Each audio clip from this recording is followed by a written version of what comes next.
যারা টাকা দিচ্ছে এখানে তাকে না চাকরি দিচ্ছে, যারা এই স্কুলের নাম শুনতে পারে নাই এখন তারা এই স্কুলে চাকরি করে। এটা আপনার স্বাক্ষর না? না না, তাহলে এই স্বাক্ষরটা কে দিল? এটা দিয়ে নিছে ওরা। আমি এখন রয়েছি টাঙ্গাইলের সখীপুরের পাহাড়ি এলাকার গেচুয়া বড়চালা নিম্ন মাধ্যমিক বিদ্যালয় প্রাঙ্গণে।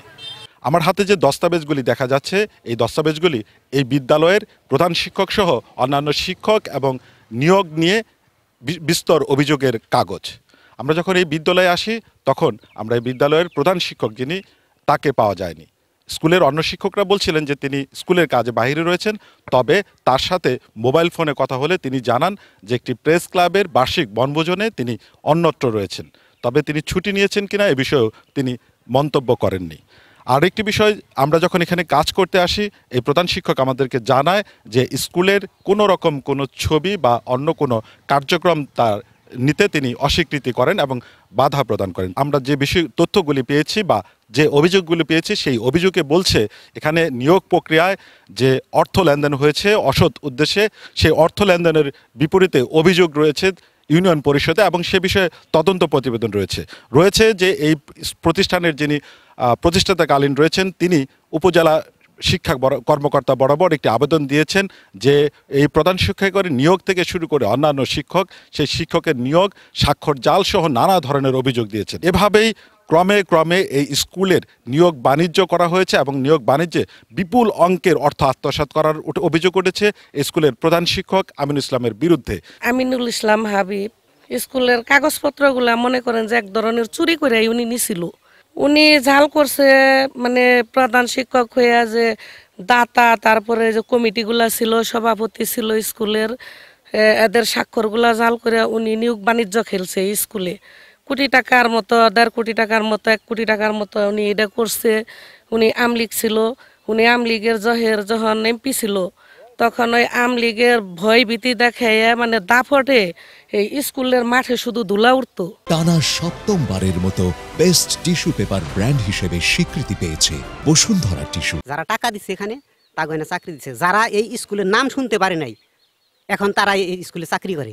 আমার এই যে নিয়োগপত্র দেখেন, এই যে আমার নিয়োগপত্র, এই যে আমার যোগদানপত্র, এই যে আমার যোগদানপত্র, এগুলা আমার, কিন্তু আমি টাকা দিতে পারি না, এদিকে আমাকে মানে এই স্কুলে থাকতে দেয় নাই। যে টাকা, এমন কথা বলছে যে টাকা আছে আপনি আছেন, টাকা নেই আপনি নাই।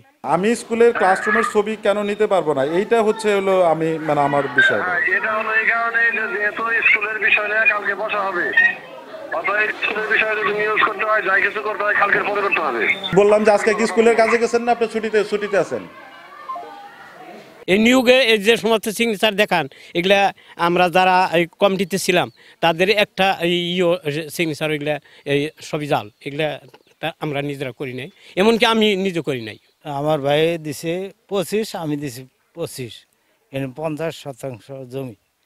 এই ওনার মাস্টার, এই যে আমিনুল ইসলাম হাবিব হেডমাস্টার নিছে, সব জালিয়াতি করে এনে মাস্টারি করতেছে। এটা আপনার স্বাক্ষর না? না না। তাহলে এই স্বাক্ষরটা কে দিল? এটা দিয়ে নিছে ওরা। উপজেলায় দরখাস্ত দিয়েছিলাম, আমার কোনো সাড়া দেয় নেই। পাশাপাশি তারা যে কথাটি বলছেন যে এখানে যে নিয়োগ বিজ্ঞপ্তি প্রদান করা হয়েছে সেই পত্রিকার সাথে যে সেখানেও জালিয়াতি করা হয়েছে, সেখানে দেখানো হয়েছে যে পত্রিকায় নিয়োগ বিজ্ঞপ্তি করা হয়েছে, কিন্তু বাস্তবিক অর্থেই সেখানে দেখা যাচ্ছে যে এটা হারানো বিজ্ঞপ্তি রয়েছে। না, আমি ও স্বাক্ষর দেই নাই।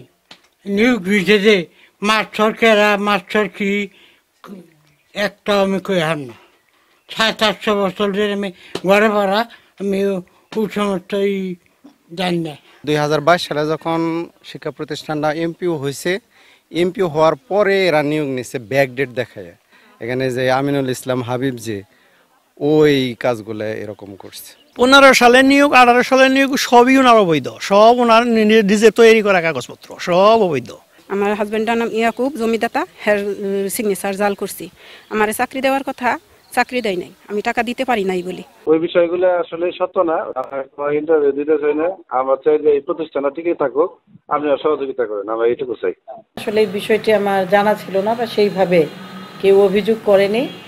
তো এখন যেহেতু আপনি আমাকে আমার নজরে আনছেন বিষয়টি, আমি অবশ্যই তদন্ত করে বিধি মোতাবেক ব্যবস্থা গ্রহণ করব। এইটা আসলে তার যদি মনে করেন কাগজপত্র জাল, ভুয়া, এটা প্রমাণিত হয়, অবশ্যই তার এমপিও আপনার কর্তৃপক্ষ স্থগিত করার সিদ্ধান্ত গ্রহণ করবেন আমার মনে হয়। দেশের প্রেক্ষাপট পরিবর্তনের পরে তারা এটির একটি এখন মনে করছেন যে এই অনৈতিকতার বিষয়ে প্রতিবাদ করা যায়, যে কারণে তারা এটি প্রতিবাদ করছেন এবং পাশাপাশি আইনের দ্বারস্থ হয়েছেন। Sohel Talukdar, DBC news, Tangail.